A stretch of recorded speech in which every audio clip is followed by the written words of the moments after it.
ఆ దేవుడి దయ మీ అందరి ఆశీస్సులు ఫలించి మా మమ్మీ పూర్తిగా కోలుకున్నది. మా మమ్మీని వదిలి వచ్చేటప్పుడు నేను ఎంత ఏడ్చుకుంటూ వచ్చినో మీ అందరూ చూసిండ్రు కదా. మేము వచ్చిన రోజే మా తమ్ముడు మా మమ్మీని వాడి దగ్గరికి తీసుకెళ్ళిండనమాట. కరీంనగర్ కి తీసుకెళ్లి అక్కడే హాస్పిటల్లో చూపించి 10 days ట్రీట్మెంట్ చేపించి దగ్గరుండి అన్ని చూసుకున్నారు మా తమ్ముడు మా మరదలు. ప్రస్తుతానికి మా మమ్మీ హెల్త్ కండిషన్ బాగున్నది. ఇంకా ఈ వీడియో ఇప్పటిది కాదు, నేను అమ్మ వాళ్ళ ఇంటి దగ్గర నుండి వచ్చిన తర్వాత 2-3 రోజులకే మళ్ళీ మా మమ్మీని చూడడానికి కరీంనగర్ కి వెళ్ళినా అన్నమాట మా తమ్ముడు దగ్గరికి. నేను వెళ్ళినప్పుడు ఇంకా కొంచెం నీరసంగానే ఉన్నది, ఎందుకంటే అప్పటికి 2-3 రోజులే అవుతుంది కదా. ఒక 2 హాస్పిటల్స్ కి తీసుకెళ్తే గానీ మా మమ్మీ ఆరోగ్యం కుదుటపడలేదు. నేను వెళ్ళిన తర్వాత మా మమ్మీ రిపోర్ట్స్ అన్ని తీసుకొచ్చి చూపిస్తుంది అన్నమాట. ఇలా ఉన్నాయి రిపోర్ట్స్ బిడ్డ, రిపోర్ట్స్ లో అసలు ఏమీ లేదు, అంతా నార్మల్ ఉంది అని చెప్తుంది. ఏదైతేనే మా మమ్మీ ఆరోగ్యం క్షీణించింది, ఆ దేవుడి దయ మీ అందరి ఆశీస్సులు ఫలించి కోలుకున్నది. ఇది సంతోషం. ఇంకా నేను ఆల్రెడీ ఒక వీడియోలో చెప్పినా కదా, మా తమ్ముడు మా మరదలు ఇద్దరు కూడా ప్రైవేట్ ఎంప్లాయీస్ అని. వాళ్ళిద్దరు కూడా మార్నింగ్ డ్యూటీకి వెళ్తే మళ్ళీ ఈవినింగ్ వస్తారు. అలాంటి పరిస్థితిలో ఉన్న మా మమ్మీ ఒక్కతే ఇంట్లో ఉండడం అంత మంచిది కాదని మా తమ్ముడు మా నానమ్మని కూడా తీసుకొచ్చి మా మమ్మీ దగ్గర ఉంచిండనమాట.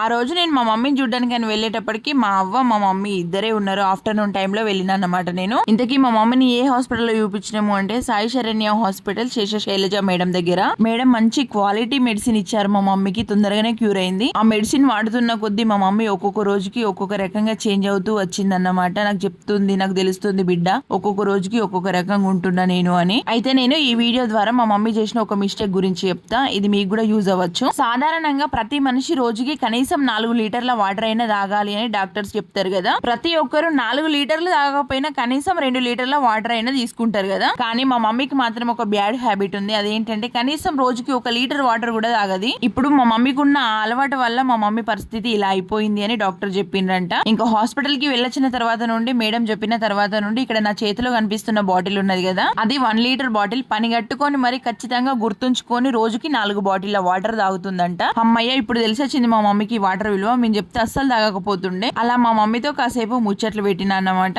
ఇంకా ఈవినింగ్ అయింది, ఇంటికి బయలుదేరినాము. వచ్చేటప్పుడు చింతకుంట చేపల మార్కెట్ దగ్గర ఆగి చేపలు తీసుకున్నాము. ఆ నెక్స్ట్ డేనే మా చెర్రీ బాబు హాస్టల్ కి వెళ్తుండు. వాడు ఎప్పటి నుండో అంటుండు, మమ్మీ నేను హాస్టల్ కి వెళ్ళడానికంటే ముందు నాకు చేపల కర్రీ వండమని. అట్లనే ఈ సంవత్సరం మృగశిర కార్తెలో మేము అసలు చేపలు తినలేదు. మృగశిర వెళ్ళిపోయి ఆరుద్ర కార్తెలో తినాల్సి వస్తుంది. ఇంతకీ ఈ చేపల కర్రీకి ఈ మృగశిర కార్తెకి సంబంధం ఏంది మీకు ఎవరికైనా తెలుసా? నాకు తెలిసింది, నేను తెలుసుకున్న దాన్ని బట్టి దీని వెనుక చాలా పెద్ద పంచాయతీ ఉన్నది. మన తెలుగు రాష్ట్రాల్లో దీన్ని సాంప్రదాయంగా ఆచరిస్తాము, కానీ దీని వెనుక ఆయుర్వేదం మరియు సైన్స్ ఉన్నది. ఎండాకాలంలో ఎండలు కొట్టి రోహిణి కార్తెలో మొదటిసారి వర్షాలు పడతాయి కదా, అలా ఒకేసారి వర్షాలు పడి వాతావరణం చల్లబడేటప్పటికి వాతావరణంలో మార్పులు సహజం. ఇలా సడన్ గా వాతావరణం చల్లబడడం వల్ల మనుషుల శరీరంలో ఉష్ణోగ్రతల సమతుల్యత దెబ్బతింటది. ఇలాంటప్పుడే ఈ చేపలు తినడం వల్ల శరీరానికి కావాల్సిన వేడి శక్తి లభించి ఈ వాతావరణ మార్పును తట్టుకునే శక్తినిస్తాయి అన్నమాట చేపలు. అందుకే మృగశిర కార్తెలో చేపలు తినాలి ఖచ్చితంగా అని మన పెద్దవాళ్ళు చెప్తూ ఉంటారు. చేపలు తినే అలవాటు ఉన్న ప్రతి ఒక్కరు ఈ మృగశిర కార్తెలో ఖచ్చితంగా చేపలు తింటారు కదా. ఇంతకీ మరి మీరు తిన్నారా ఈ మృగశిర కార్తెలో? మరి మీరే కార్తెలో తిన్నారు? మేమైతే ఆరుద్ర కార్తెలో తింటున్నాము. ఆ చేపలు కట్ చేసిన అమ్మ వాళ్ళే ఇంత మంచిగా నీట్ గా కడిగిచ్చిండ్రు. వాళ్ళు ఎంత మంచిగా కడిగించినా మళ్ళీ ఇంటికి వచ్చిన తర్వాత మనం కడుక్కొని వండుకోకపోతే మనసు అసలు అంగీకరించదు.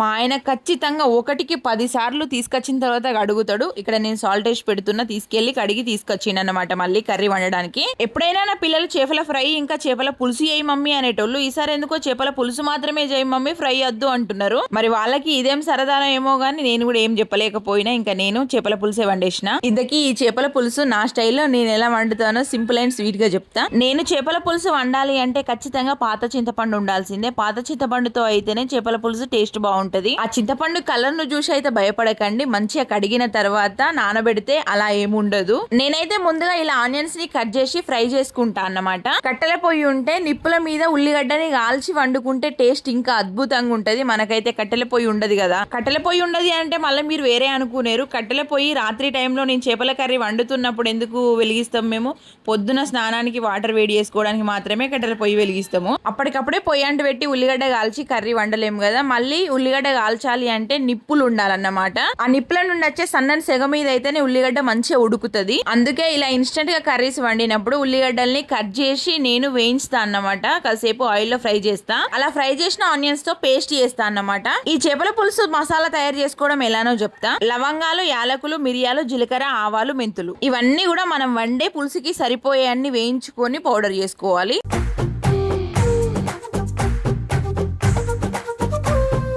ఉల్లిగడ్డ పేస్ట్ మసాలా పౌడర్ తయారు చేసినాం కదా, ఇప్పుడు కర్రీ వండుకోవడం ఎలానో చెప్తా. ఆ రోజు మేము తీసుకున్నది 2 కిలోల చేప. 2 కిలోల చేప అంటే కిలోన్నర కంటే ఎక్కువే ముక్కలు వచ్చి ఉంటాయి. మరి కిలోన్నర చేపలతో చేపల పులుసు వేయాలి అంటే మసాలాలు గట్టిగానే తయారు చేయాలి. ఈ చేపల పులుసు కొంచెం అటు ఇటు అయ్యి ఏదన్నా ఒకటి తక్కువ అయింది అనుకోండి, పెంటలో పోసిన పెంట కూడా మెచ్చది, అట్లుంటది. మరి అందుకనే జాగ్రత్తగా వండాలి. కిలోన్నర చేపలు అని చెప్పినా కదా, ఇంకా పులుసు చేస్తున్నాం కాబట్టి 4 నుండి 5 స్పూన్ల ఆయిల్ వేసుకున్నా. ఆయిల్ హీట్ ఎక్కిన తర్వాత ఆవాలు, జీలకర్ర, మెంతులు వేసుకొని అవి కొంచెం ఫ్రై అయిన తర్వాత ఆనియన్స్ వేసుకున్నా. ఆనియన్స్ కొంచెం ఫ్రై అయిన తర్వాత ఆనియన్ పేస్ట్ వేసుకున్నా. అందులోనే అల్లం వెల్లుల్లి పేస్ట్ కూడా వేసి అవన్నింటిని కూడా మంచిగా ఫ్రై చేసుకోవాలన్నమాట. ఇక్కడ చూడండి, అవన్నీ ఇలా లైట్ గోల్డెన్ బ్రౌన్ కలర్ లోకి వచ్చిన తర్వాత పసుపు వేసుకోవాలి. పసుపు వేశాక వెంటనే చేపలు వేయకూడదు. పసుపు కొంచెం ఖచ్చితంగా ఫ్రై కావాలి, అప్పుడే టేస్ట్ బాగుంటది. ఈ కర్రీ అని కాదు, ఏ కర్రీలో అయినా పసుపు వేశాక కాసేపు ఫ్రై అయిన తర్వాతనే ఏదైనా వేయాలన్నమాట. తర్వాత ఇందులోనే కావాల్సినంత కారం పొడి వేసుకున్నా. ఈ కారం పొడి వేసిన తర్వాత ఖచ్చితంగా ఇంకా ఎక్కువ సేపే ఫ్రై చేయాలి. కారం మంచిగా ఫ్రై అయితేనే కర్రీస్ కారం కారం రావు, లేదంటే కారం కారం ఉంటాయి. ఇదంతా మంచిగా ఫ్రై అయిన తర్వాత ఇప్పుడు ఇందులో చేపలు వేసుకోవాలి. కొందరు పులుసు మరిగిన తర్వాత చేపలు వేసుకుంటారు కదా, నేను మాత్రం అలా చేయను. ఇలా ఆయిల్లోనే చేపలు వేసి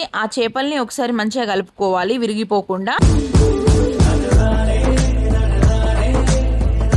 ఇక్కడ చూడండి, నేను చూపిస్తున్న విధంగానే కలుపుకున్న తర్వాత ఇప్పుడు ఇందులో చింతపండు రసం వేసుకోవాలి. అయితే ఈ చేప ముక్కల్ని విరిగిపోకుండా కలపడానికి ఒక ట్రిక్ చెప్తా వినండి. ఈ చేప ముక్కల్ని మనం ఆయిల్లో వేసిన వెంటనే కలిపితేనే విరిగిపోకుండా ఉంటాయి, ఎందుకంటే కొంచెం సెగదలిగిన అవి విడిపోతాయి అన్నమాట. ఇలా ముక్కలన్నింటికి మసాలా పట్టేటట్టు కలిపిన తర్వాతనే ఒక 2 to 5 minutes వరకు ఉడికించాలి. ఉడికించిన తర్వాతనే ఇప్పుడు ఇందులో చింతపండు రసం వేసుకోవాలి. ఇలా చేయడం వల్ల ముక్కలు విరిగిపోకుండా ఉంటాయి, ఇంకా మసాలాలన్నీ కూడా ముక్కకి పడతాయి అన్నమాట. చెప్పినా కదా, నేనైతే పాత చింతపండుతోనే చేపల పులుసు చేస్తాను. మరి మీరే చింతపండుతో చేస్తారో కామెంట్ చేయండి. ఈ రోజు నేను వండుతున్న ఈ చేపల పులుసు మీ కంటికి కొంచెం కలర్ఫుల్ గా కనిపించకపోవచ్చు, ఎందుకంటే ఈ సంవత్సరం మేము తీసుకున్న ఎండు మిరపకాయలు మస్తు కారం ఉన్నాయి, బగ్గు బగ్గు అంటున్నాయి. కొంచెం కారపొడి వేస్తేనే ఎక్కువ అవుతుంది, అంటే కర్రీకి సరిపడే క్వాంటిటీలో కారం పొడి వేయలేదన్నమాట. ఎక్కువ కారం ఉంటేనే మంచిగా గ్రేవీ ఉంటది, కలర్ఫుల్ గా ఉంటది కదా కర్రీ. ఎప్పుడు వేసే క్వాంటిటీలో కానీ ఇప్పుడు ఆ కారం పొడి వేసినామంటే కర్రీ తినడానికి కాదు పడేయడానికి వండినట్టే. కొంచెం కారం పొడి ఎక్కువైందంటే కళ్ళల్లోకెళ్ళి నీళ్ళు వస్తున్నాయి, చెవులకి వెళ్ళి పొగలు వస్తున్నాయి. అంటే నేను వేసిన కారం పొడి టేస్ట్ కి సరిపోయింది, కాకపోతే కొంచెం కలర్ తక్కువ ఉంటది అన్నమాట. ఇంకా కొంచెం కారం పొడి వేస్తే కలర్ఫుల్ గా ఉంటుండే. ఇలా పులుసు మొత్తం మంచిగా మరిగిన తర్వాత మసాలా, కొత్తిమీర వేసి దింపేసిన. టేస్టీ టేస్టీ చేపల పులుసు చూస్తుంటేనే నోరూరిపోతుంది కదా, కమ్మటి వాసన వస్తుంది నేను ఇలా మూత తీయంగానే. ఇంకా ఈ చేపల పులుసుని వండిన వెంటనే తినడం కంటే ఒక రోజు వండి ఇంకొక రోజు తింటే టేస్ట్ అయితే ఇంకా అద్భుతంగా ఉంటది. కానీ గుమగుమలాడే చేపల పులుసు వండిన తర్వాత మనం ఆగుతామా తినకుండా? స్టవ్ ఆపేసిన వెంటనే తినడం స్టార్ట్ చేసినాము. ముందైతే నా పిల్లలకి వడ్డిస్తున్నా. ఆ రోజు చేపల పులుసు వండేటప్పటికి చాలా లేట్ అయిపోయింది. ఎందుకు లేట్ అయింది అంటే దానికి ఒక పెద్ద కథే ఉన్నది. మస్తు రోజుల నుండి మా గ్యాస్ స్టవ్ అస్సలు మండతలేదు, మస్తు ఇబ్బంది పడుతున్నాం మేము. ఇంకా ఆ రోజు అయితే అసలు దానికి ఏమైందో గానీ అటు మండినట్టు కాదు, ఇటు ఆగినట్టు కాదు. ఆ చేపల పులుసు వండడానికి గంటన్నర టైం పట్టింది. మేము తీసుకురావడమే సాయంత్రం టైంలో తీసుకొచ్చినాం కదా, ఇంకా నైట్ అది వండి తినేసరికి టైం చాలా లేట్ అయిపోయింది. వండింది నేను కాబట్టి వాళ్ళందరూ తినడానికంటే ముందు నేను తిని టేస్ట్ చేస్తాను అన్నమాట. కలర్ చూస్తే అట్లుంది కానీ టేస్ట్ అయితే మస్తు ఉన్నది. ఈ వీడియోని ఇంతవరకు చూసిన వాళ్ళందరికీ థ్యాంక్ యూ సో మచ్ అండి. ఈ వీడియో నచ్చితే లైక్ చేసి మన ఛానల్ ని సబ్స్క్రైబ్ చేసుకొని నన్ను సపోర్ట్ చేయండి ప్లీజ్.